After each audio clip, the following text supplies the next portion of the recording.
Menurut Undang-Undang Nomor 6 Tahun 2014 tentang Desa, desa adalah kesatuan masyarakat hukum yang memiliki batas wilayah yang berwenang untuk mengatur dan mengurusi pemerintahnya sendiri yang diakui dan dihormati oleh Negara Kesatuan Republik Indonesia.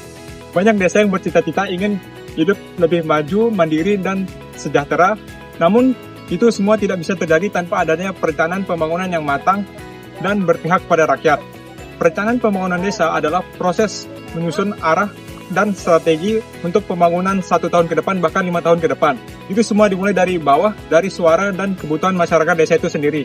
Landasan utama dalam perencanaan pembangunan desa tertuang dalam Undang-Undang Nomor 6 Tahun 2014 yang khususnya pasal 79 hingga 81 yang dimana desa diwajibkan untuk menyusun rancangan pembangunan jangka menengah desa dan rancangan kerja pemerintah desa. Selain itu, ada dalam Peraturan Menteri Dalam Negeri Nomor 114 Tahun 2014 yang memberikan pedoman teknis untuk desa dalam merencanakan, melaksanakan, dan mengevaluasi pembangunan.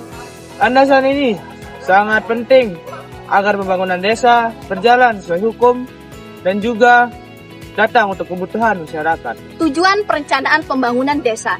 Jadi, tujuan utama perencanaan pembangunan desa adalah untuk menciptakan pembangunan yang berkelanjutan dan berfokus pada masyarakat desa.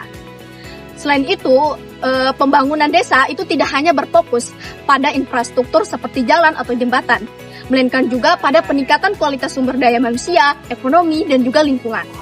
Selain itu, pembangunan desa itu bertujuan juga untuk mengurangi ketimpangan antar wilayah dan juga memperkuat atau meningkatkan partisipasi masyarakat dalam menentukan arah pembangunan.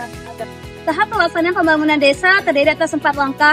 Pertama, persiapan dan pengkajian kondisi desa yang melihat bagaimana suatu desa itu berpotensi atau tidak. Yang kedua, musyawarah desa yang mencangkup forum masyarakat untuk memberi usulan pada jalannya pemerintahan. Yang ketiga, persiapan dan pembentukan RPJMDes untuk jangka waktu 6 tahun dan RKPDes untuk jangka waktu 1 tahun. Dan terakhir yaitu penetapan peraturan desa atau Perdes sebagai dasar hukum atau landasan hukum dilaksanakannya suatu pemerintahan.